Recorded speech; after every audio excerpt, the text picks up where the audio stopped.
السلام عليكم ورحمة الله وبركاته. اليوم بدنا نعمل وصفة جديدة بالقناة، هي كيكة الأناناس. للمقادير عندي هون أهم شي يكون عندكم علبة أناناس مشرحة.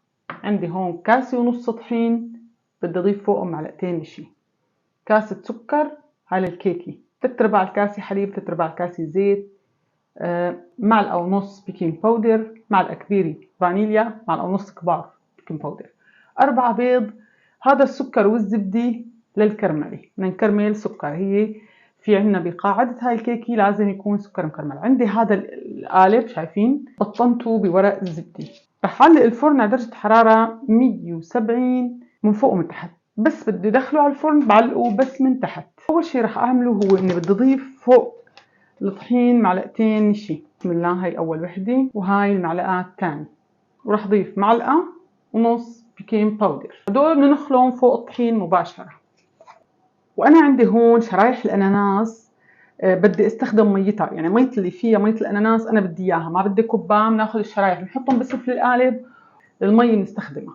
هلا رح ننخل هدول فوق بعضهم يمن على جنب، ونبلش نكرمل السكر. اهم مرحلة عندي هون هاي طنجرة صغيرة رح ننزل فيها سكر ما بحركه خالص، بتركه هيك على نار عالي شي تقريبا 3 دقائق. بهاي الاثناء بهدي تحته شوي وبصير حركه. شايفين بلاش يكرمل معنا السكر، فنحن بنبلش هيك نعطيه تحريكي. لازم فورا يكون القالب جنبنا مشان فورا نسكب السكر المكرمل بالقالب، ما لازم نخليه برود والا فورا بيأزز، بصير ازاز ابدا العادي.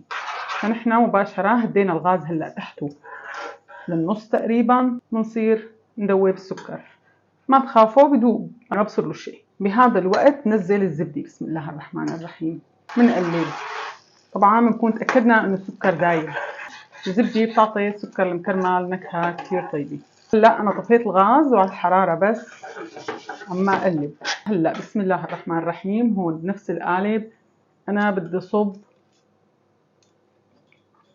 وبحاول دغري بفرده لانه رأسا بياخد طبقة. وهلا رح نزل شرايح الاناناس بسم الله فوق السكر اللي نحن كرملناه.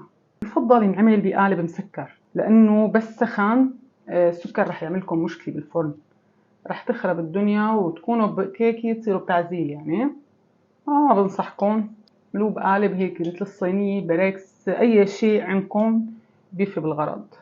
وهاي الكيكة يعني يفضل يكون في خلاط، لأن بدها خلط لحتى تصير عندنا القوام رغوي أبيض. هلأ رح نخلط البيض بالبداية. بسم الله الرحمن الرحيم. معلقة كبيرة فانيليا. بهاي المرحلة بنزل السكر. أنا السكر تقريبا كاسي إلا، يعني هي العيار هو كان كاسي تقريبا وربع، لكن أنا قمت الربع كله وقمت جزء من الكاسي، لأنه نحن حاطين سكر بسفل القالب، يعني رح يعطي حلاوة كمان للكيكة، تعطيها كثير تطلع طيبة. لكن الحلاوة أنا لقيتها زيادة، فأنتوا إذا بتحبوه حلو كثير فينكم تحطوا الكاسة ربع، لكن أنا العيار هيك عملتكم إياه بيرفكت. نرجع نخلط حتى يصير عنا الخليط، يعني شو بدي أقول لكم، أبيض. بدنا خلط تقريبا شي 5 دقائق. ومن مية الأناناس اللي نحن قلت لكم رح نخليها، رح أحط بقلب الخليط 3 معالق مية الأناناس، تعطي نكهة كثير طيبة للكيكة. وبنخلط. بهاي المرحلة رح نزل حليب دافي، لازم الحليب يكون مو بس بحرارة المطبخ، لازم يكون دافي. بهذا الأثناء بننزل الزيت، 3/4 الكاسة زيت أبيض. شايفين الخليط كيف صار؟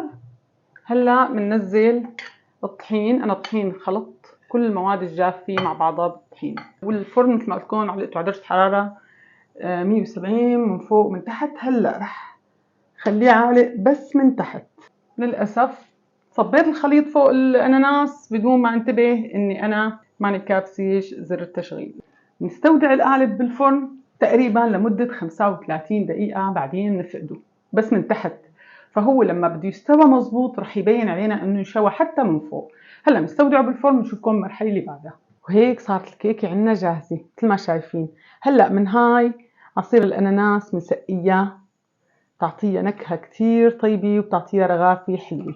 نتركها تبرد تماما ونرجع لكم. وهاي طريقتي بكيكة الأناناس مثل ما شايفين، يعني كيكي رغفي ورطبة وطرية على القلب. ومثل ما عودتكم بكل طبخة معلومتنا اليوم هي عن الأناناس. هو من الفواكه اللي فيها نسبة عالية من فيتامين سي، فوقت بكون الجو قريب ومرض وبرد كتروا منه، كتير مفيد لكم لأطفالكم. بتمنى تكون عم تفيدكم هاي المعلومات، وإذا حدا عنده معلومة بحب يضيف لنا إياها بتمنى إنكم تكتبوها بالتعليقات. وأكيد نحن هون بدنا ناخد فرجيكم هيك قطعة.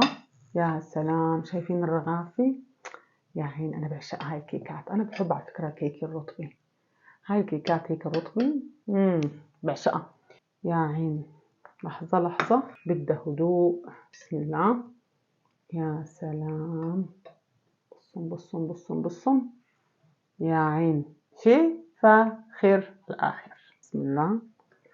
واو، مع إن لساها ما بردت على الآخر بس فخمة جدا.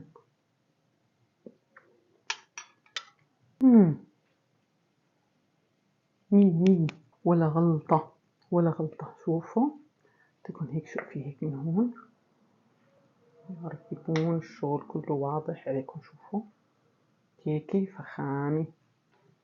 مين جربوها بإذن الله رح تدعولي. وإذا عم تشوفونا لأول مرة أتمنى أنكم تشتركوا بالقناة وتفعلوا زر الجرس وحتى يوصلكم كل جديد، وتشيروا للأهل والأصدقاء حتى نكبر نوصل لأكبر عدد ممكن.